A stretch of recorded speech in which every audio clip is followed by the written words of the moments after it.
Selanjutnya, fungsi berikutnya adalah kita biasanya sebut dengan fungsi impuls ya.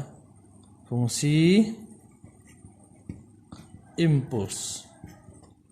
Apa itu fungsi impuls? Fungsi impuls itu dilambangkan seperti ini. Kalau misalnya ini dalam satu waktu T, maka fungsi impuls itu nilainya adalah memiliki nilai 1 pada saat waktu 0 atau dimulainya perhitungan atau suatu proses atau suatu sinyal gitu.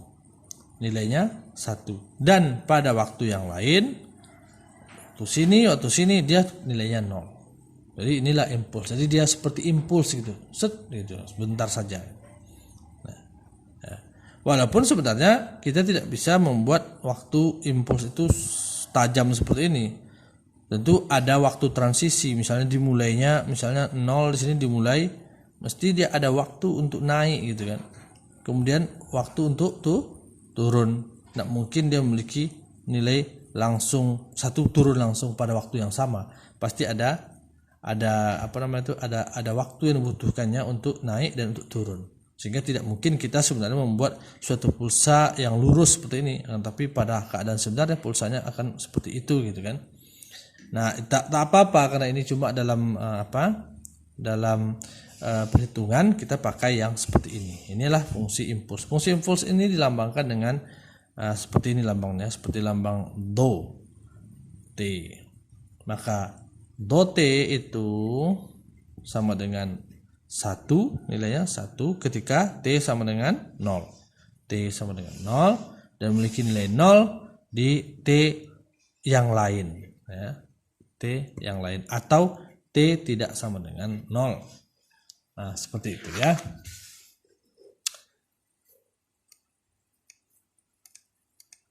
Ya. Selanjutnya kita akan membahas mengenai sinyal yang lebih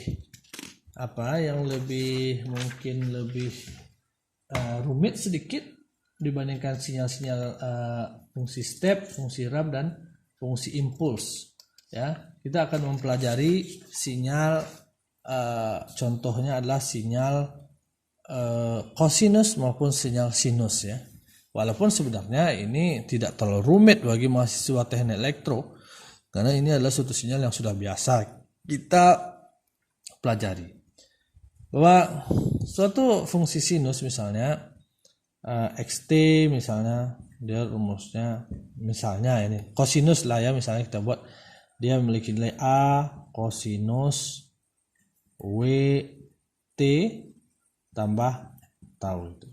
Atau kalau kita jabarkan ini fungsi dasarnya daripada suatu fungsi kosinus, atau kalau kita jabarkan dia menjadi A kosinus 2V FT. Kenapa W ini atau omega ini adalah frekuensi sudut. Kalau dijabarkan W itu sebenarnya 2VF. T-nya tulis di sini T ditambah theta. Theta ini adalah fasa daripada suatu sinyal ya. Jadi A ini adalah amplitudo maksimum dari sinyal. Kemudian omega atau kadang-kadang kita sebut W ya, ini adalah frekuensi sudut dalam radian per detik. Atau F, ini F itu disebut dengan frekuensi saja, ini dalam hertz atau per detik. Per detik ini sama dengan lambangnya hertz ya. Dan theta ini adalah fasa, bisa dalam radian, bisa dalam degree atau derajat radian atau derajat. Tergantung, kalau di sininya dalam radian, di sini dalam radian. Kalau di sini dalam derajat, di sini dalam derajat gitu ya. Nah, ini yang harus konsisten kita. Nah, kalau kita gambarkan suatu sinyal itu, sinyal kosinus itu gambarnya akan seperti ini. Kalian tahu sendiri bahwa ini sinyal kosinus, misalnya xt, ini sinyal xt ini, sini t-nya ya.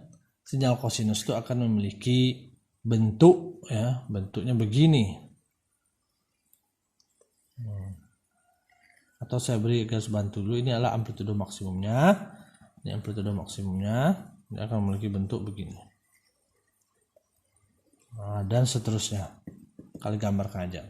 Nah, ini nilai A ini letaknya di sini adalah amplitudo maksimum, maka di sini adalah min A karena titik 0 itu di sini. Ini positif, ini negatif. Ya. Kemudian kita akan bisa mencari nilai frekuensi sinyal ini. Frekuensi itu kan adalah berapa kali sinyal itu berulang-ulang dalam 1 detiknya. Lihat di sini bahwa sinyal ini akan berulang-ulang berapa kali. Ini bentuk sinyal ini kan satu buah sinyal itu dari sini sampai sini. Nah, ini adalah satu buah sinyal. Kemudian berulang lagi yang di sini ini sama seperti yang di sini. Ini berulang lagi gini. Nah, gitu kan. Nah, inilah dia. Ini satu sinyal lagi nih. Satu sinyal lagi. Kemudian kalau kita lanjutkan di sini, ini berulang lagi dia. Yang ini kan diulang lagi nih. Ini. Nah, ini satu sinyal lagi. Ya. Jadi satu sinyal daripada kosinus ini, sinyal kosinus itu adalah segini panjangnya. Ya kan? Maka apa yang disebut dengan T, kadang kita punya namanya istilah T atau perioda. Perioda itu adalah waktu, panjang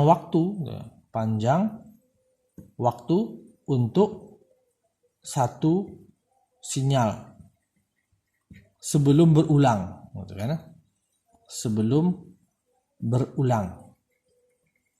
Nah, maka ini T-nya itu adalah panjang waktu satu sinyal ini. Maka ini kita sebut dengan T, 1T.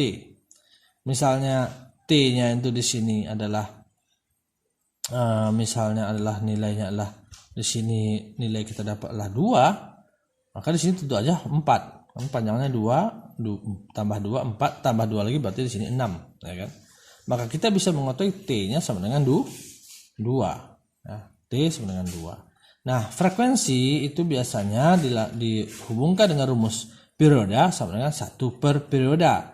Maka frekuensinya adalah 1 per 2 sama dengan 0,5 kali per detik. Atau sama dengan hertz. 0,5 hertz atau 0,5 kali per detik. 0,5 kali per detik. Ya. 0,5 kali per detik. Artinya apa? Ada setengah sinyal per detiknya. Ya, coba kita lihat aja. Dalam 1 detik, ini misalnya ini 2 detik, ini 1 detik di sini. Maka dalam waktu 1 detik itu kan hanya ada setengah sinyal kan? Setengah sinyal dalam 1 detik. Ngerti ya? Nah, saya rasa itu sudah kalian mengerti. Kita lanjutkan ke video berikutnya.